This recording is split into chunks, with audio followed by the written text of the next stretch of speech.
I've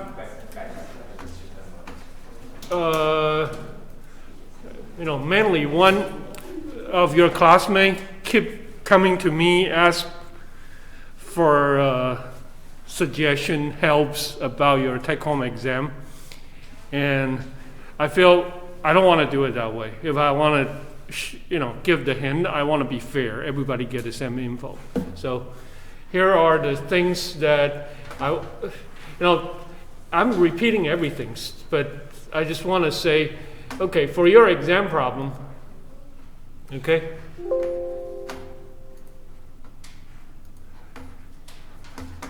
you can focus on this one to look at the landscape, but usually what is really important is first, okay, you find a starting point, right? Okay? And once you find a starting point, the beta 1, beta 2, no matter using the coded variable or the natural variable, you go that direction, you can keep going and going and going, right? And depends on your step size. So sooner or later, I don't know how big is your step size, but sooner or later,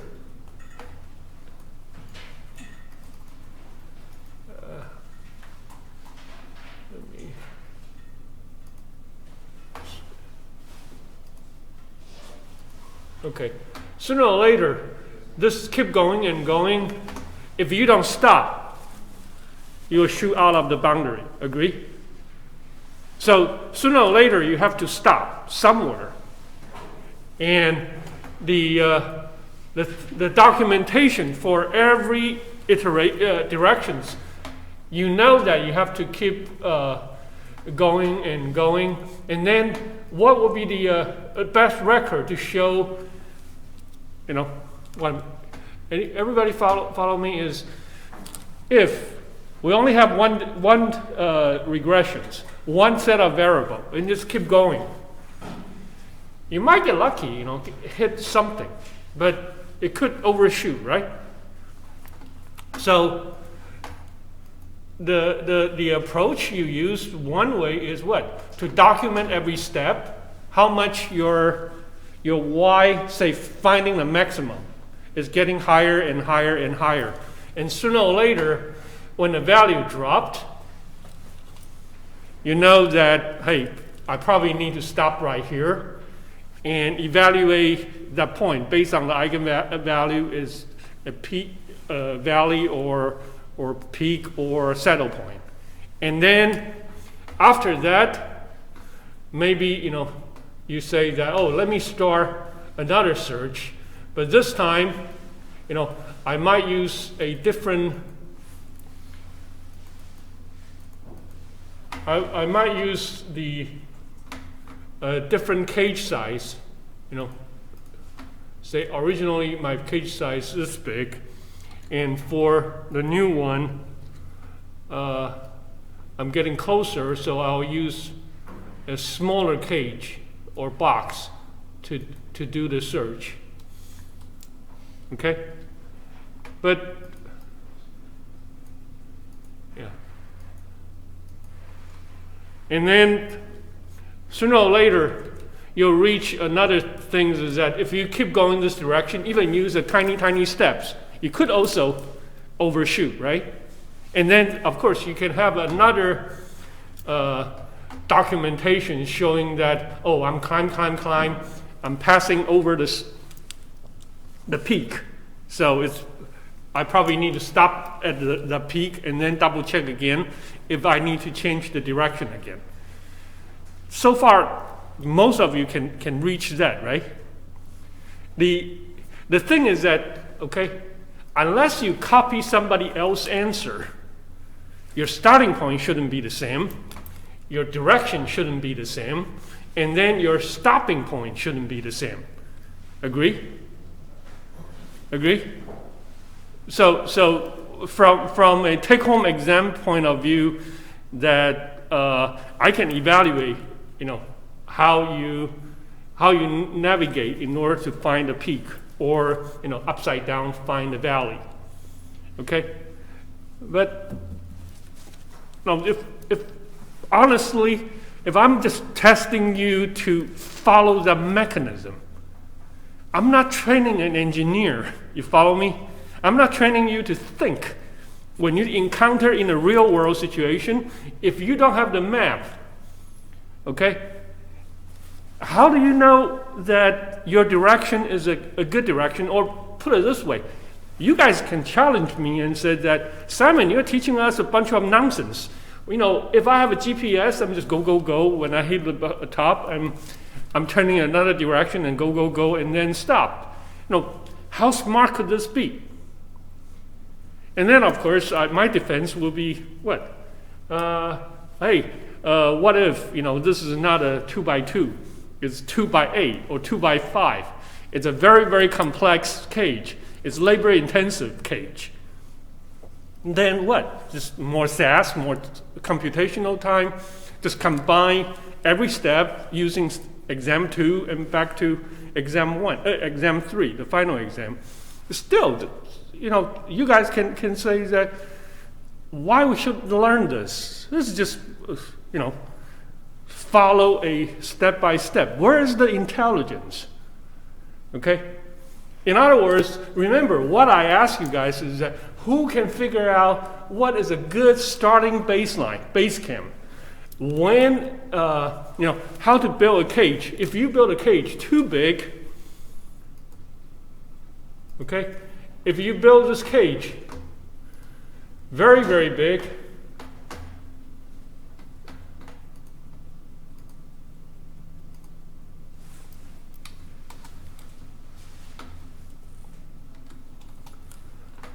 okay? How about I build this cage extremely big, okay?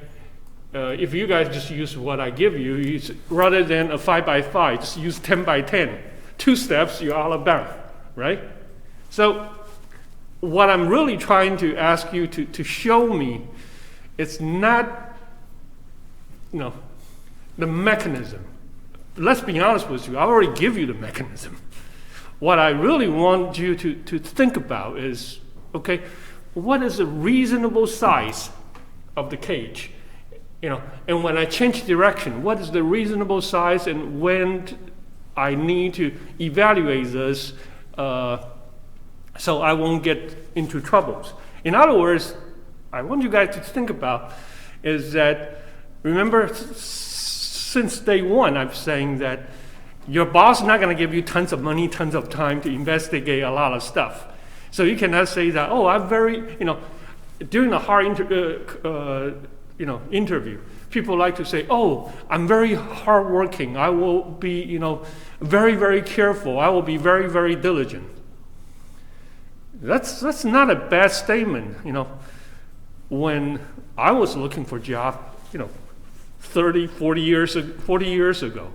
But today, whatever you can get, your classmate at NC State, at Clemson, they can get. Everybody can Google.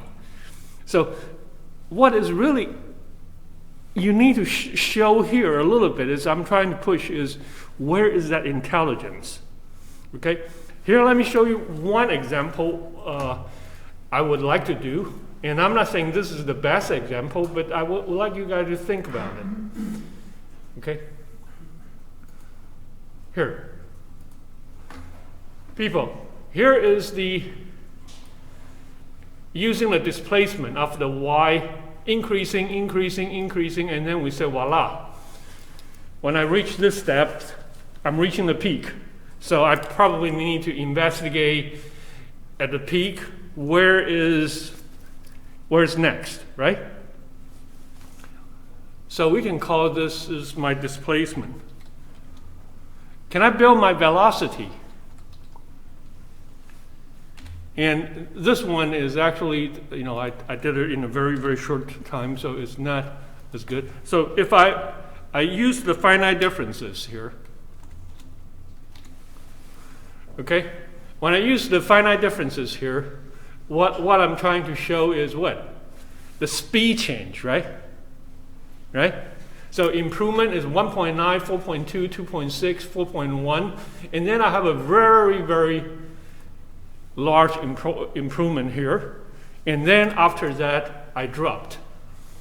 So for one thing, if you check your, while you're trying to go uphill, okay, can you check my speed of my my velocity? Increase speed, increase speed, increase speed, and when you feel the speed is going down, what does that mean? Probably you're getting close to a plateau, right?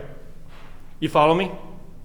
And then, if you're driving a smart car or self-driving car, when the car feel I don't have the stress anymore. My kinetic energy is not getting half mv squared. It's not getting as high. That would be what? Also a point to say that maybe I should stop right here to check. And you guys tell me what approach you're looking for in order to find better answer. In other words, is that if in this class 30 some students, somebody use majority of you on average use around 50 steps to find the max. Somebody said I can use 20 steps, but not because cheating, and said that I use 20 steps by doing something else to find the approach. Do you think that if you use that proposed in the real world, you're more likely to get Christmas bonus? Right? That's what I'm looking for, okay? So I'll give you another example. So if I have velocity, can I build acceleration? Okay, the acceleration is what? My current, my future, my past times my future minus 2 of my current, right? And then if you look at accelerations, right, if we go uphill, you should go high, high, high.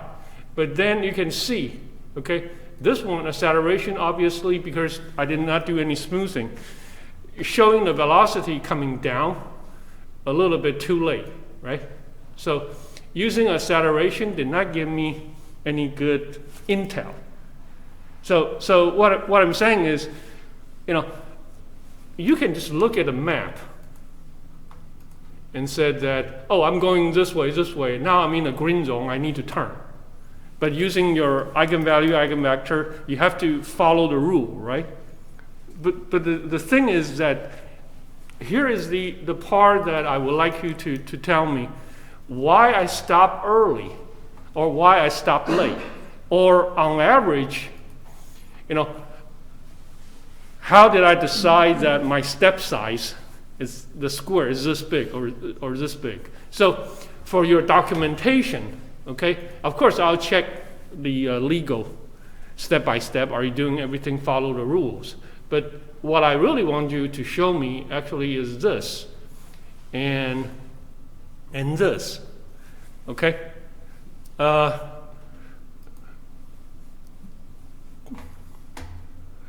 Is your mic on? Hmm? Is the mic on? Oh. Yeah. Okay. Thank you. No, the mic is not on. Now it is. Oh, shoot. So if the mic's not on, people are not hearing this. Okay, let me repeat that one more time.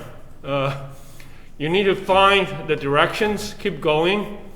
You need to find a cage size, and then once you reach a peak point, you cannot keep going because then you might pass over, and then you need to change directions and do it again, find another direction until you reaching the peak. And while you're doing this, there are two things involved. One is how big is the cage size is big enough for the square dance. And as a general rule of thumb, your initial approach box size should be big, or your final box size should be big. Victoria? You say we have initial coming in, get closer and closer. The box size or step size, the cage size should be bigger at the beginning or bigger at the end. At the beginning, right? Because you narrow in more and more. So, second things is when you try to evaluate the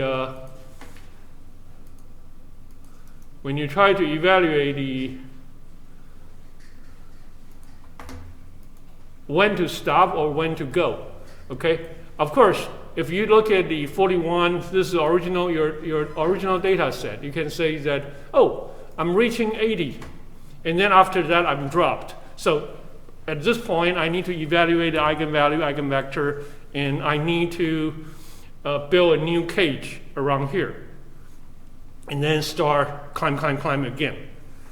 The thing is that you can use velocity or the rate of change, and in this case, because it's so flat, it's so linear, it doesn't show too much information, but here you still can see you have the highest speed. So speed is increasing.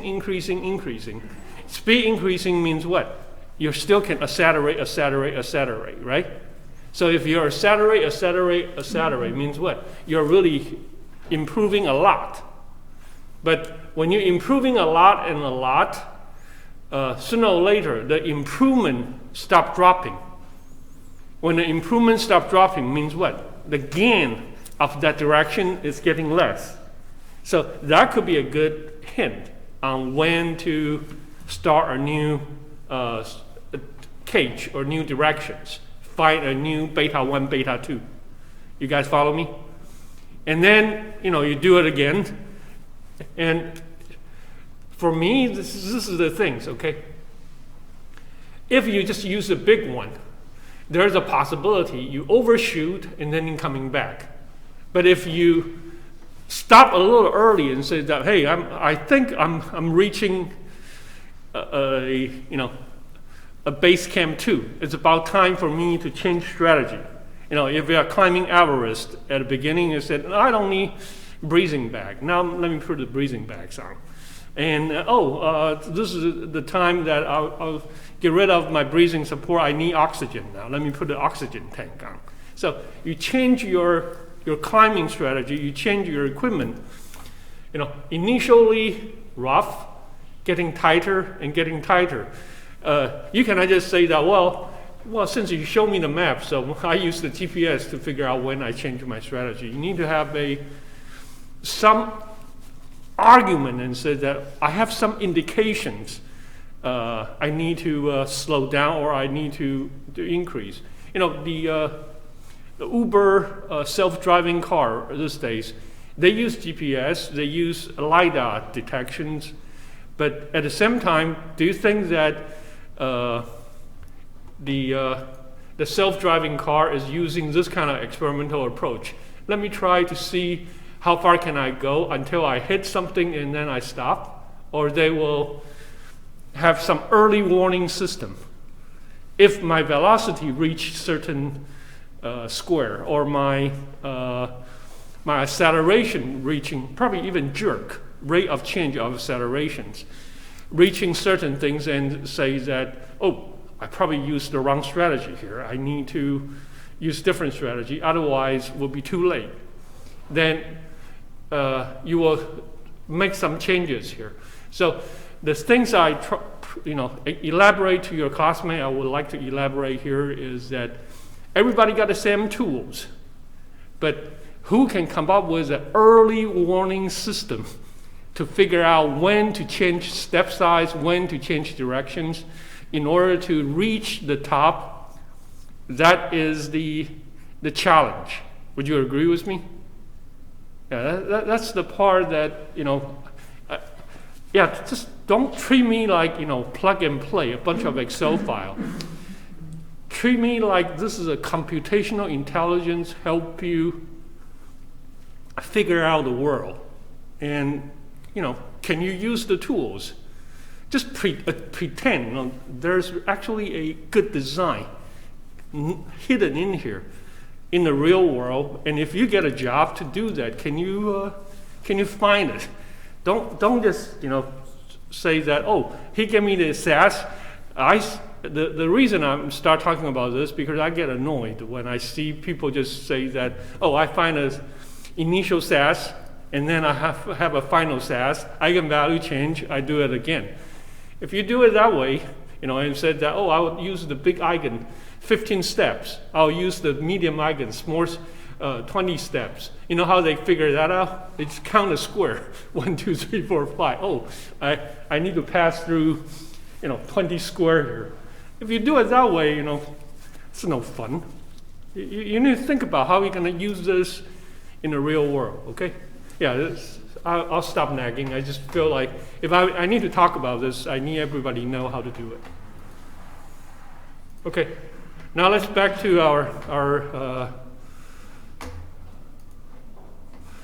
our lecture, regular lecture. Okay, and oops.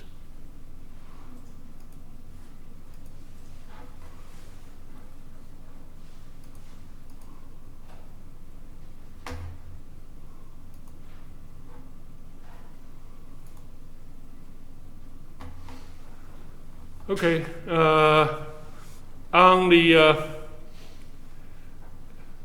Higgs.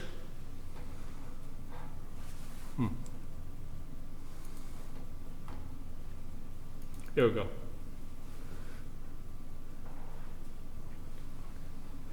The example for the nested design, the previous one I show is machine, and then I have different head.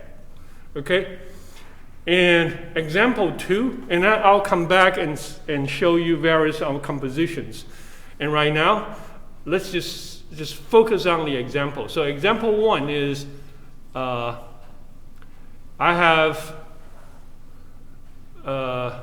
investigator, okay, and then here are the gun loading in this example, okay.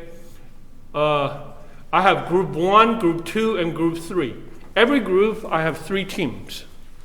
Okay? And then they will use 2 different methods, method 1 and method 2. So totally, I'll have the data set looks this big.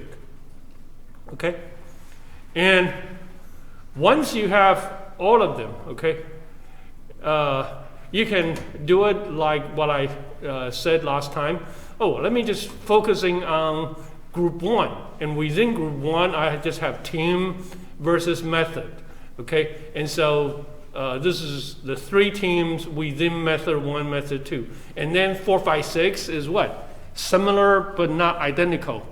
3 more teams for method 2 and method 3, and do it one by one, and then you can calculate the cell effect, method effects, and the returns, okay, for group 2 and for group 3. But in reality, okay, this whole things, if you look carefully, okay, this problem is really, what kind of problem? I have method, okay, just ignore everything below. I have method, I have group, and then I have method and group interactions. You see that? I have method, I have group, I have method times group interaction term. So far so good? But then I have this team. I have totally 9 teams. But how did I have this team? I said, this team will be built in, embedded in what? Different method and groups interactions. So now, last time our group, our embedded effect, remember the machine and the head, is the different machine head, similar but identical, embedded just in different machines, right? This time, we're not embedded in machines or see, if I here just say that, oh, let me have my team embedded in machine or in group, that's the problem is easy. But now I'm actually embedded in what? In this method and teams, but given I have different groups. So now the clustering is happening in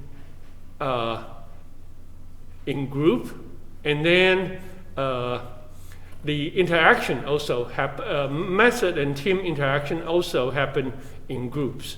So this whole thing's become, okay, the ANOVA table, I have method, I have group, and then I have different team randomly assigned. Okay, which team is team 1, which team is team 2, or which driver is deal with, I randomly assign them. So this whole thing's become, okay, I have the method effect. How many methods I have? 2. So it's 1 degrees of freedom, group 2, and then I have method and groups, but then I have this team within group, method and team interactions within groups, okay? And be honest with you, if you want me to do this in Excel myself, probably take me more than 2 days to get it done. Why? Because I will make mistakes. And when you reach this point, we rely on SAS to do it for us, okay? And so if you look at this example,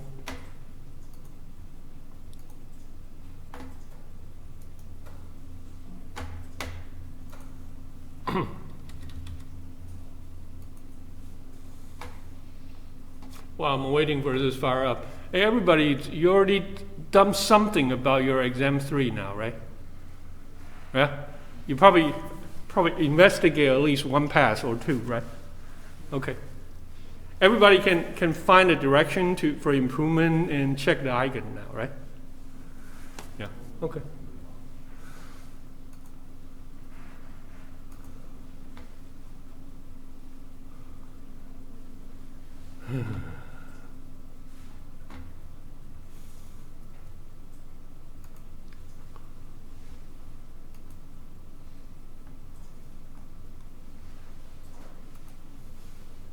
Okay.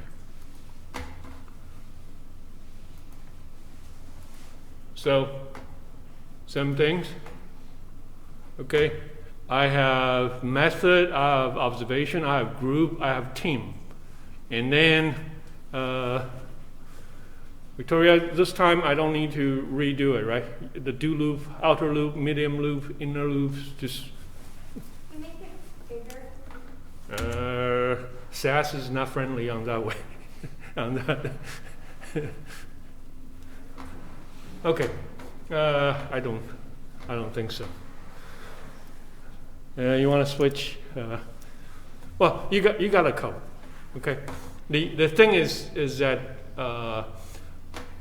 I'm basically reading this. Here. Look. Can you see this one is big enough, right? Mm-hmm. So 20.2, 20.6, 20 from team 1, 2, 3 in group 1 for method 1, 20.2. Yeah, I'm basically using a loopy-loop way to get the readings done, and usually I will double check. Okay. Now, let me block everything else, because today I'm gonna explain something useful after I show this. So, forgot to run.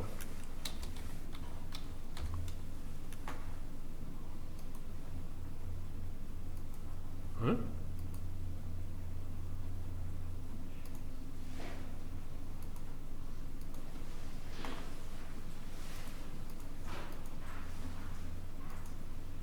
What happened?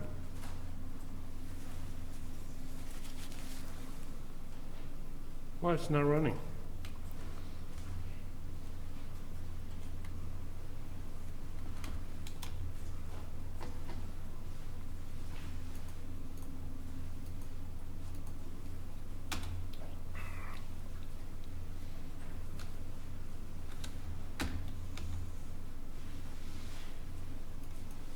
Here we go. Okay, first you can double check how those 36 readings belong to different group, different method, and everything. Okay, and now, okay, let me skip the various composition first, and then I'll come back for that. Okay, for this, okay, we're basically and let me skip the residual analysis using prog univariate, because that is something just routine. Let's just run this, okay? There are three things, right? Method, team, and group. Agree? And now we're saying that, okay, we have a model, okay? Method, group, and team within group, okay? And we would like to test, okay, the method, and then we'd like to test the method group interactions. And we'd like to test group, and then test the group effect, and then we'd like to do multiple comparison. Don't worry about this part. I'll come using the top part to explain what's going on here, because I'll show you a very simple way to recognize it. Okay, when you run this, you can get the output that just like, you know, first the fixed effect, random effect, and the total sum of square, and the method and group, method, group, team here, okay? And if I don't know which way I can do it. Well,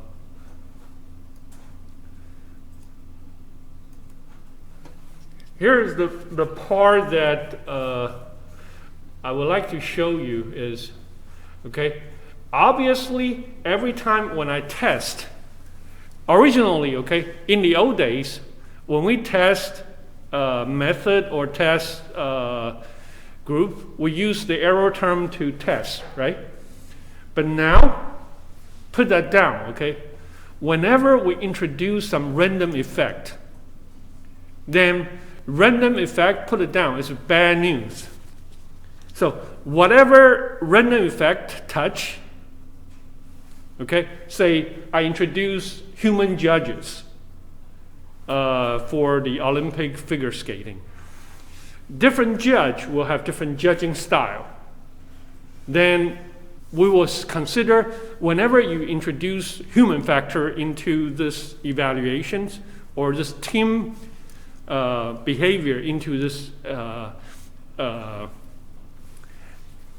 computations, human introduce a lot of variations. It's not gonna be useful to the. So what I'm saying is that I can compare method 1 and method 2. Agree? Which method is better method? Everybody agree? We can do that. Can we compare saying that, oh, we have different group technology, group 1, group 2, group 3. Which group is better group? That's okay, right? But when I said that, oh, can you compare judge? Which one is the best judge? Which one is second best judge? Which one is third best judge? Or which human factor is better human factor? Can we do that? Usually we can't. If we do that, that means what? We're considering, if we can compare them. For example, if I said that the judge from Europe, they always very, very nice to the Russians team. And the judge from America, always very, very nice to the Canadian teams. If I start saying that, that means that there's a fixed effect. You follow me? It means that if I have this, you treat each judge like a subway station, like a different treatment, then that's a fixed effect. But generally, you know, when we introduce people and said that, oh, we will try these drugs on 200 senior citizens, You want those 200 senior citizens to be what? Randomly vary. And so I can see if this drug is robust or good enough overall, right?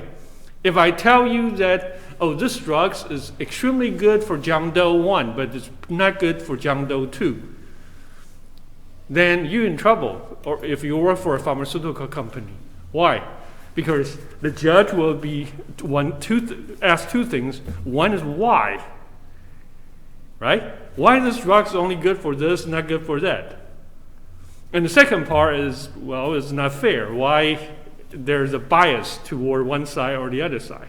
So whenever you introduce this kind of human factor in general, okay, or some random sample approach, we call it random approach, then whenever you introduce that, that is random effect. And so we need to figure out how to evaluate that random effect. So the approach I'm trying to explain to you guys is called variance compositions.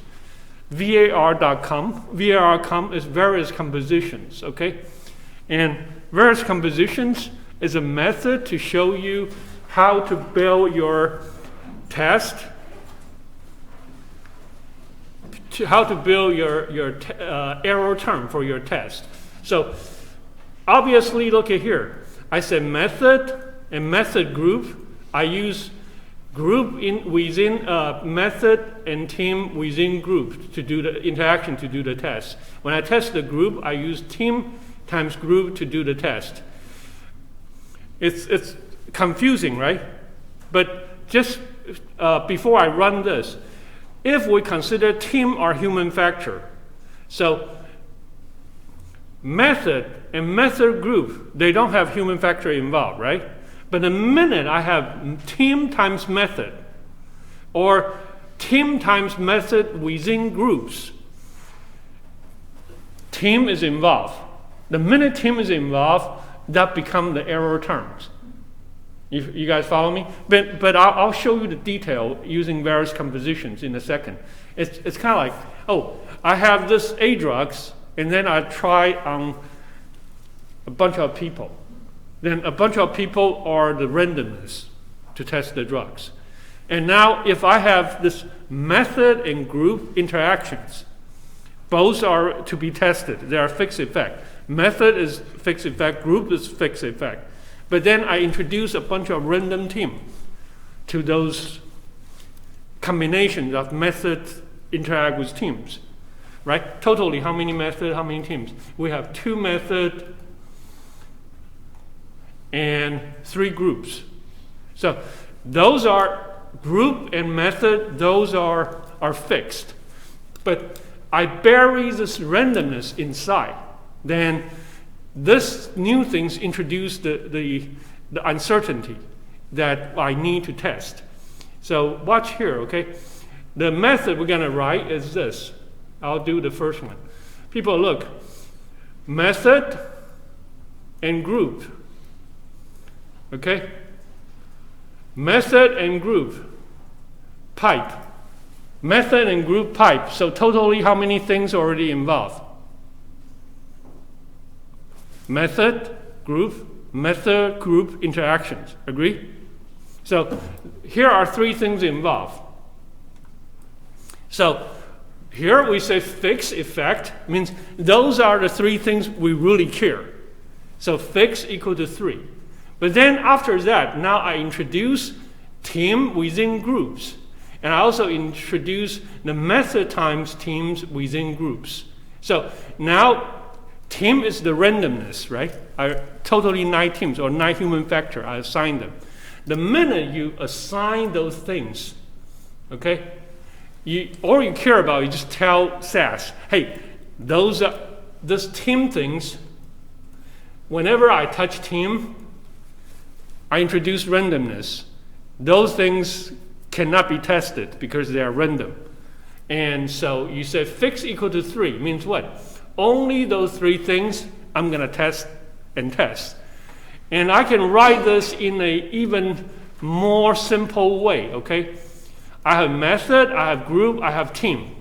So if I ignore, okay? if I ignore the within is this. Originally, if I only have this much, that's a 3 factorial design, right? Method, group, method times group, method, group, team. So yeah, just A, B, C, A, B interactions, C, AC interaction, BC interaction, ABC interaction. So totally, here I should have what? 3 main effect, 3 main effect, 3 3-way interaction, 2-way interaction, 1 3-way interactions, right? But I said it's bad news. The last thing team really is it randomly assign a bunch of human subject or human team into different groups. So this 1, 2, 4, 3, 4, 5, 6, 7, 8 is, I just pick 9 judges. Hey, you 3 go here, there. You 3 go here. You 3 go here. Those I randomly assign. Do I really want to know? Put it this way. Do you guys know what is double-blinded study? Ever heard double-blinded study? COVID-19, you should know. What's double-blinded study? Yeah? Neither the person involved in the trial or like the person running the trial knows who's who. The doctor. Or knows what the doctor do not know who get the placebo chocolate, who get the real drugs. The patient, do they know I got the chocolate or I got the drugs? No. So far, it's kind of like the human factor, the team assigned to those things, they just doing the score, okay? But when they record the score or evaluate the performance, they do it, not by assignment, okay? I'm just randomly assigned. If I said that, 1, 2, 3 are 3 judges only from Germany, 4, 5, 6 only judges from Asia, 7, 8, 9 only judges from continental America. The minute if I do that, what will be the Olympic committee will say, hey, that's not fair, right? One is confounded because now group effect and the team effects, the team is not randomly assigned. The judges are not randomly assigned. You handpick them. Then when you have effect, do you know the effect is due to the group effect or due to the assignment? You don't know, right? So here, all I'm saying is that I have 9 team or 9 judges or 9 human factor. I'm just spread them. Who is 1, who is 2, who is 3? Double-blinded.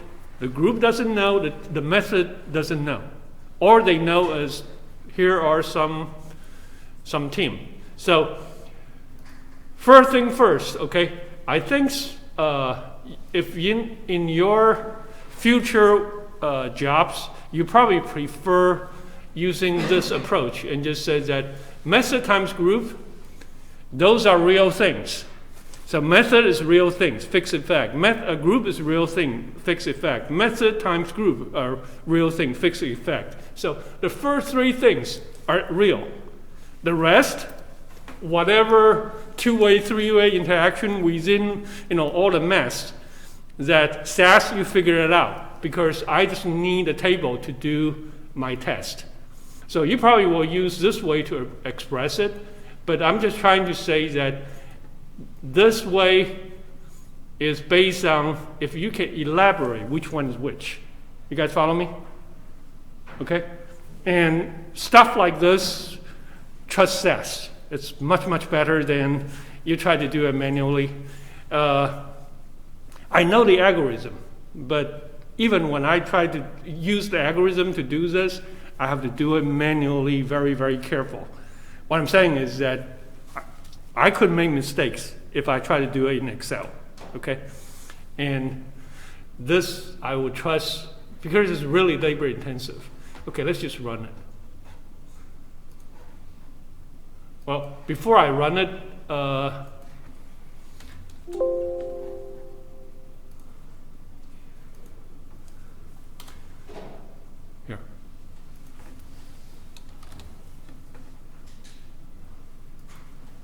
Okay, so first we have the printout, and oh.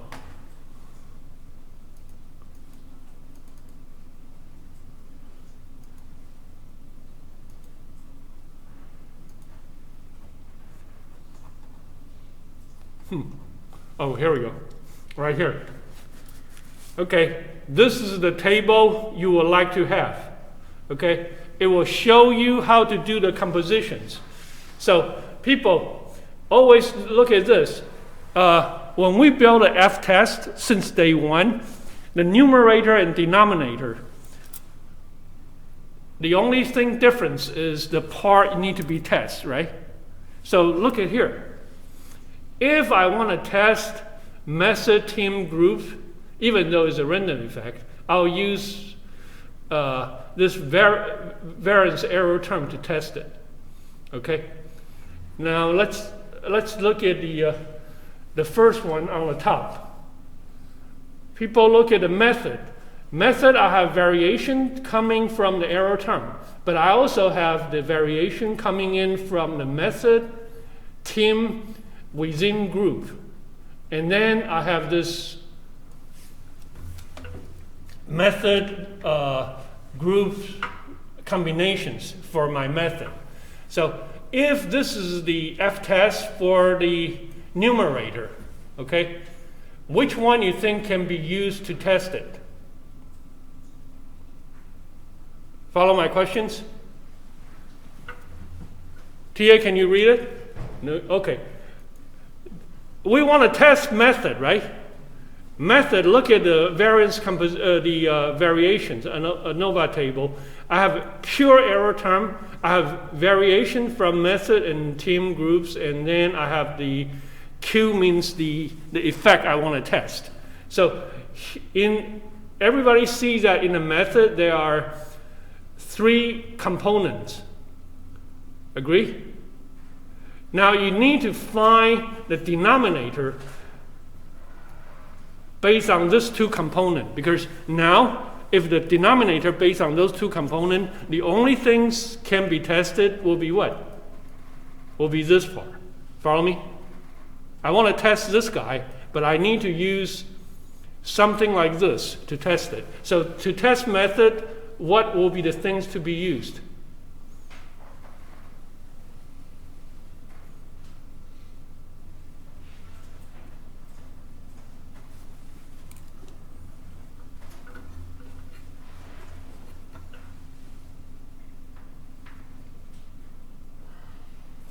You will use what?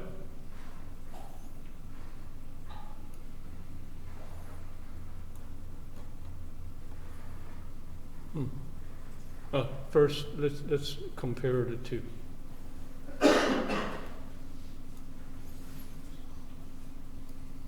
Okay.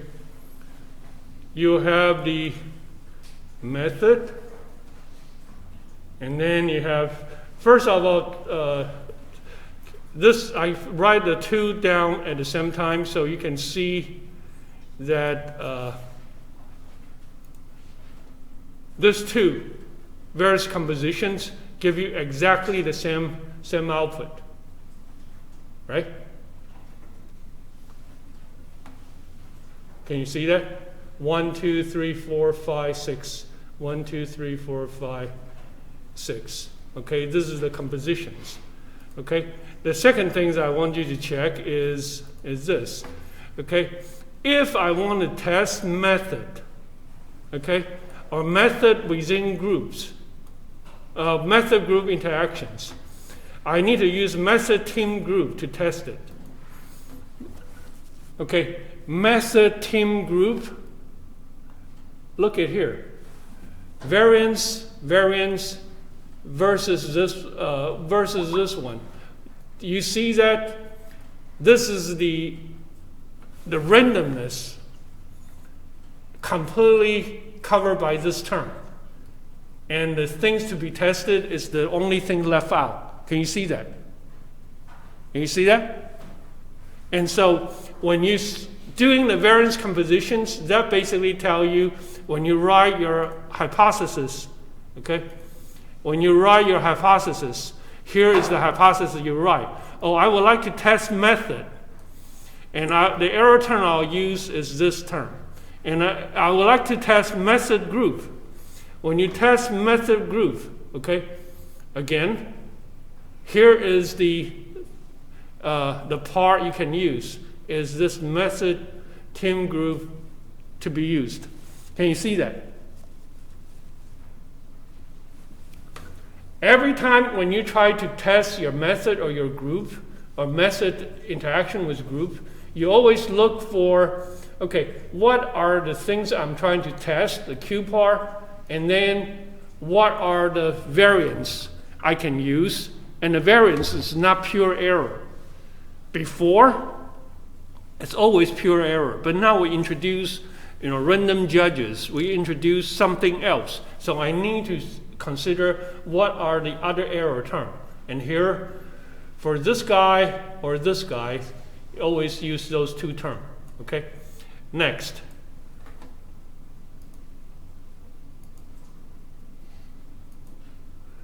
If you want to test group, okay, the group effect is what? The group effect, this time, look at the group effect. Okay, how many terms you need for the denominator? 1, 2, 3. So you need to use team within group to do the test. You guys see that? Okay, so variance compositions is a shortcut for you to do the testing without doing the manual Excel computation by yourself. Okay, and is this important to learn? Before, in the old days, for mass productions, assembly line, I probably say, well, you probably can get away just running the factorial design or two-way, three-way factorial design block. That's it. But these days, what is the current trend about manufacturing or for any products online? Is what I call mass customization, right? Mass customization means that I always introduce something to a group of various kind of people. And then your test is always based on how this market feel about those medicine. Even record company. Are young people still buying CD these days? No, you download music, right? So how the music industry survive? They also do pilot study. They'll find some pilot high school or college. They will give you free sample to listen. And then they will see your download behavior to decide, oh, this one, this singer, this band, this group's been repeatedly downloaded, especially by certain people at certain time. Do you think if you're a music industry, you would like to know that? Yeah, so it's called mass customization. So, and drugs is doing the same things. Who knows the term they use in drugs and says that we target this drug for certain type of people? Okay, the terms you should know for job interview is called what? Precision medicine, right? Ever heard that term? Well, go Google, okay? Precision medicine basically says that we're not giving the drug to everybody the same dosage, same amount, same kind. We will do it based, we will use different methods for different people, okay? So randomizations involving human judgment, human subject, human patients, evaluations become very, very popular these days. I don't know any of you were subjects for the last year's senior projects. We bought a couple eye tracker in the virtual reality helmet downstairs in 158 while we're doing that.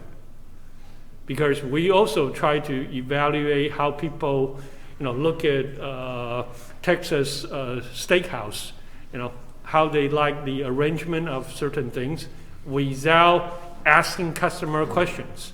We just see, we'll give you the layout. You look at the layout, what you're focusing on, or you're not focusing on. How quick you compare one method with another method. And when you do that, when you ask people surveys, they can lie. The Cronbach alpha cannot detect the lie from time to time. So what will be the best thing? Do you think our eye lies more or our mouth lies more? Your eyes, what's that expression, is the window of your soul. What you look at, what you like or you don't like, how you fixate, how you run back and forth are very different. So what I'm trying to say is that involving human subjects in the comparison or evaluations is very, very critical. Okay, so whenever you start having your human subject involvement, you will encounter this. I really want to compare different method. I really want to compare different group. But when I do the different method or different group comparison, the error term is not the same error term because I introduced the human randomizations. So you need to use your f-test. The denominator is not pure error term. It's pure error term and something else because of the human effect. And how to figure out which one should be used. Should I use team group here, or should I use method team within group here? How to figure that out? Use various composition. The various composition will show you which one to use. You follow me? Okay? So, I could give you some homework, but if you're serious about this, you keep this notes in mind because you could encounter this. But on the other hand, if you really know how to use that, just one click, you got it, and then turn that. So in reality, first you do this statement. Let me figure out the various compositions. So my error term is the error term beyond this pure error. There's something else. And once you figure that out, you just run your hypothesis testing for your group effect or random effect using this test statement. You got it? Yeah. And once you run, you will have your ANOVA table. In this ANOVA table, for each one of them will follow exactly the same approach. And after you have your F statistics, the p-value less than 0.05 for significance, same old deal. Okay? Yeah. Boring, or without homework, you need it. Okay? Okay. One more. Okay? Now, sometimes we have something even worse than the human subject is what? I use the human subject repeatedly. Okay? How many of you ever participate a diet plan or some weight loss plan? Okay, me too. I didn't do it. No, I didn't follow really well. I can tell you guys even another things I did when I worked for Liberty Mutual. You guys know what's carpal tunnel syndrome? Yeah, it's repeated use because of your tendon inside your carpal tunnel and get hurt. So Ben and Jerry, the ice cream shops, they said, we don't want to have this. And then they also want to improve the quality of their ice cream service. So their scoop, they put a coil inside with a battery, so will generate just enough heat. So every scoop of ice cream, chocolate dough, mint, will have the same consistency, same everything's. So we need to, at least we did it in my lab. So every day after 5 o'clock, we announce, because we have tons and tons of ice cream after people doing the test, and different flavor, of course. men, and usually I'll say that I like men, nobody touch men. Okay, but the experiment is we will hire different people, very, very old, 60 something, young people, high school kids, let them try. What we want is what? Their hand stress. We measure their EMG of their bicep, the palm, and their lower arm and upper arms range of motions and muscle activity. And then we also measure the consistency of their every scoop. Should be same size, same weight, very perfect. So there are the measurement, performance measurement, there are biomechanical measurement, but what is involved are different subjects. And the problem is what? We're using the subjects again and again and again. So now the human subject has become a repeated measurement tools. And why I talk about weight loss program, if you join a weight loss program, they'll measure your baseline, agree? After they measure your baseline, what will they do? They will measure your progression, right? How much weight dropped, week by week, month by month, and show if the weight loss program is working. So they will measure you again and again. So now I will have a human subject repeatedly measured. If I repeatedly measure the same subjects, okay, so look at the data here. Okay, so say I'm having 9 subjects before and after, okay, weight loss program. I measure them twice. So totally I have what? 14 measurement, agree? Do I have 14 degrees of freedom? Do I have 14 degrees of freedom since I have 14 observations? Why not? Huh? The subject you have, this is the same subject, right? And same things. If I measure, say, Carolina is a candidate for some special grass to, for long preparations. And so when they introduce the grass seed to a certain neighborhood, they need to measure the grass grows spring, summer, fall and winter, how the grass. So I went to your home, measure your front yard 4 times. Do I have 4 degrees of freedom? No, because I'm really measured from the same place 4 times. Okay? So when you do that, okay, there are these terms, people call it between human subject measurement and within human subject measurement. And then we need to, am I running out of time? You have a little over 5 minutes. Okay.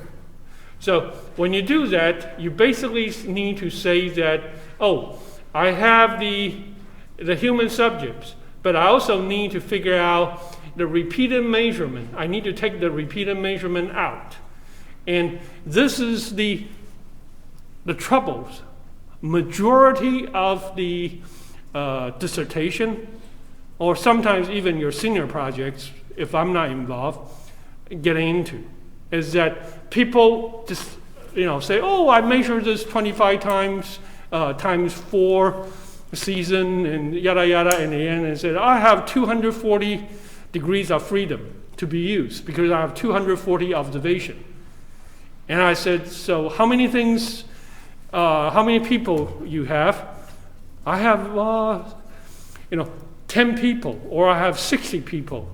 So I said, you have 60 people, how come you have 240 observation?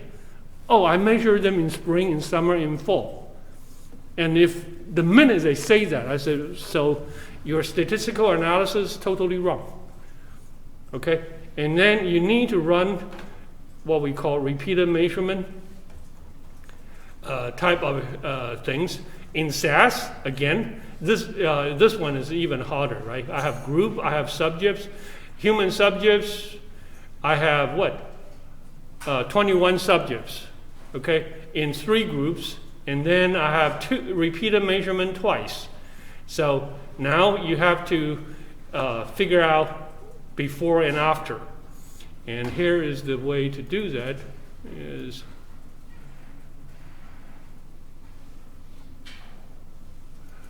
SAS is really quick, okay? Just one clicks, you're done. Just the reality is that if you don't know your experimental design well, you can very, very quickly get yourself into troubles. Okay?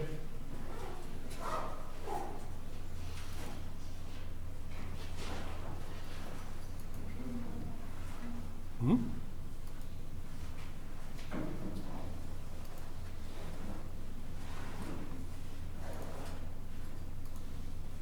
Oh, here we go.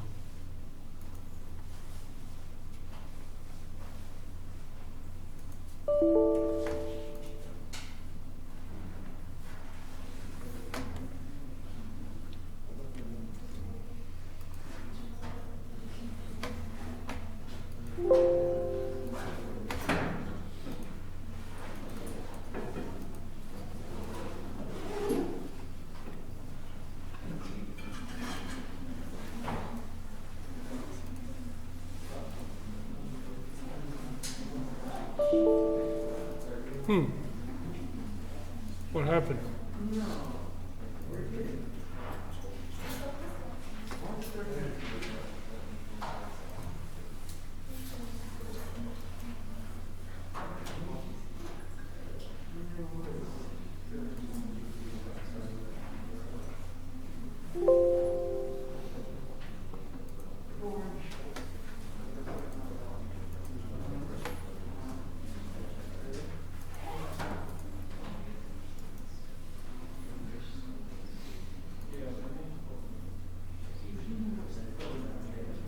Here we go.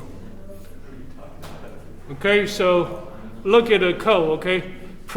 After test, and the only things I need to do is, this time I'm just lazy, I just write it.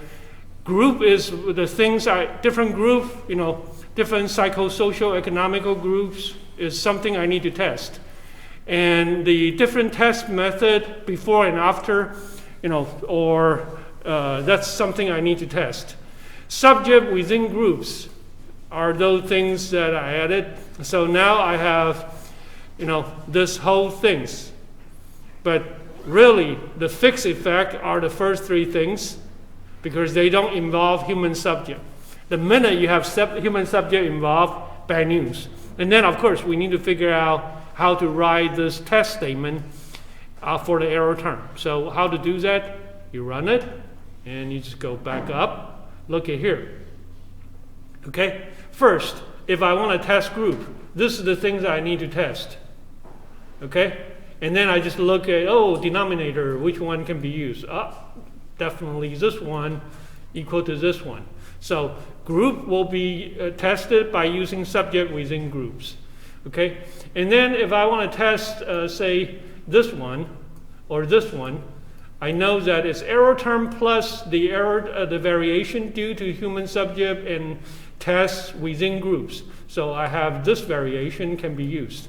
So you will use that one to test that one. So various composition basically show you what will be the right f-test or right term to be used. And then you just write that into the next statement. Writing your GOM, everything yada yada the same, except I would like to know which group is good group, which group is bad group. I would like to know which test or which test group interaction is good or bad. By the way, since you introduced randomness, use this term and this term as your error term. And then you will have your statistics done accordingly. Okay? So SAS is friendly, and this is beyond something I would like to torture you in Excel. Okay? But do it in SAS, really, just one click, you're done. Okay, see you Monday, last class. I'll talk about Taguchi.